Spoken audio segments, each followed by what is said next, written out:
night, pounds and beers, would hang out with the buds. That was kind of my away time. Friday night was a happy hour, social time with the coworkers. Saturday night was whoever else is going out, I'm there with you. Those times were highly valuable to me. That time away from the stress of work and the stress of being a man and being a family guy. That time away was highly valuable to me. But during those times when I was playing poker and I was out with my buds and doing those things that I highly valued, I was being put in positions to make poor decisions that went against the will of God for my life. I remember specifically a day I had to come to my wife and look at her and take my hat off and carry it in my hand and say to my wife, I am not the man you married. I am not living according to God's will. I am not treating you like the wife you deserve to be treated like. I had to ask for forgiveness, and it was an awful, humbling position to be in. But at that point in time, when I began to sacrifice those things, I began to see growth in my spiritual walk. So we see there are things that we highly value that go against the norms, the culture of the world, and you'll know that because the minute you start sacrificing those things, the world is going to perk up and say, what are you doing? When I stopped playing poker, what do you mean you're not playing poker anymore? You can play poker. Come on, it's guys' night. What do you mean you're not going out to have a few beers? You work hard, you can have a few beers. You don't got to get drunk. You can do that. What do you mean you're not going to look at that girl's butt twice? You only live once. Au contraire, mon frère. You live twice.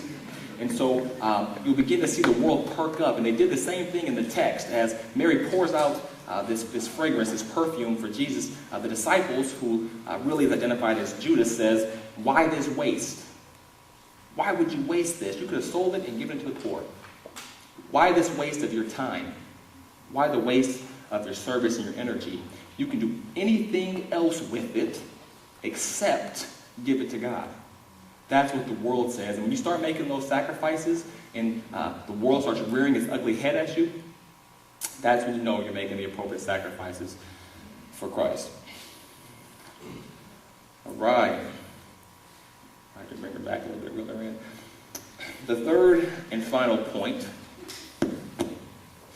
is that we have to know for whom we are pouring it out, trusting that He is always present in our situation. One more time. Know for whom we are pouring it out, trusting that He is always present in our situation. The New King James Version, I'll start with the King James. King James says, she poured it out, the perfume, on Jesus' head as He sat at meat.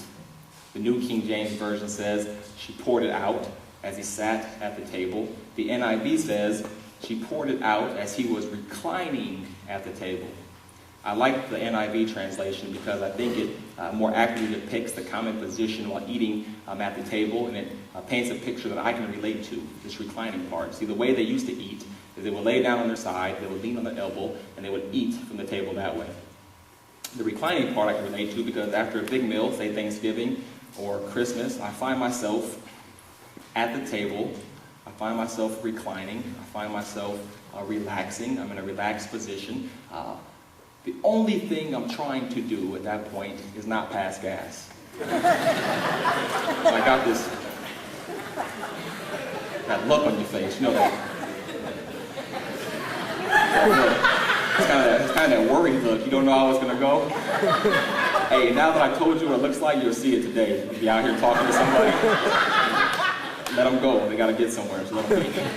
So the only thing I'm trying not to do is that. But as I'm sitting at the foot of the table, Hector, my father-in-law, we're typically at my mother-in-law's house. My wife doesn't cook.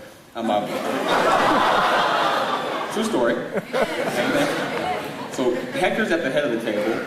I'm at the foot of the table, and we're kind of reclining.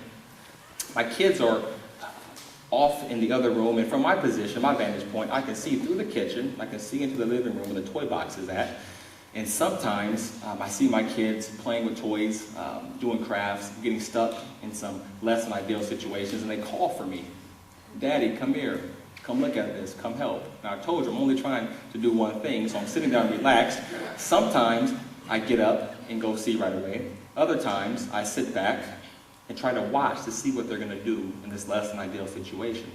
Are they going to get frustrated and push the object away from them, moving on to the next thing that tickles their fancy? Or are they going to pour into it their best until it starts to work right? I have to admit, I've never actually made it all the way through that experiment because Grandma usually comes in and bails them out before they actually get too stuck. But the picture is the same. The picture is God will not leave us or forsake us in our less than ideal situation. He might be at our table full of issues, and he might be reclining, but he is always present in our situation. And that's going to be important here in a second. We notice in the book of Exodus, Moses is sitting there at the burning bush, and God tells him to go to Pharaoh and ask for the release of his people. And Moses says, "Who am I to go to Pharaoh?" God says, "Don't worry, I will be with you." He goes, "Who should I tell them sent me?" God says, "Tell them I am sent you." I am means in the present. It means I am that I am right now. It means that I'm the same God that's keeping the planets in orbit. I'm the same God that's in control of your situation. I am present in your situation. I might be leaning back from the table of issues like I did with Job, letting some things transpire in your life, watching you as you go through that. But rest assured, I'm still in control, as Job proved himself faithful time and time again to everything he was going through. We notice that God comes in and provides restoration to Job. He never left him, never forsook him, just stood there and watched him, but he always came in at the end and brought him out of it. We notice in the book of Daniel, in chapter 3, we have three characters, Shadrach, Meshach, and Abednego. Look at that. I love the Bible scholars in here. We have these three characters who, despite the circumstances around them, are always going to worship and praise God. King Nebuchadnezzar says if you do that, you'll be thrown into a fiery furnace, into a fiery situation. But despite of that, they decide they're going to continue to worship God and continue to give him the praise and the honor that he's due. So King Nebuchadnezzar takes these three gentlemen, binds them, puts something on them that is designed to keep them back, takes them, throws them into this fiery furnace, and the furnace is so hot that the people who are throwing them into the furnace are consumed by it. The people who don't have God in their life are consumed by the same fire. But we notice that Shadrach, Meshach, and Abednego are just walking through the fire. And the reason for that is because, as the people on the sideline would testify to, they would testify to the fact that there was a fourth person in the fire with them. This fourth person was described as looking like the Son of God. And as they came out of that fire, the things that were put on them to bind them, to hold them back, were burned away and were broken. So God will never forsake us. He will never leave us.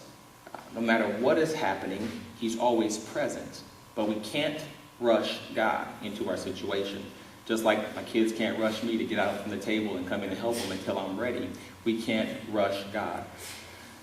We learn in John chapter 7, and we're going to actually turn to it.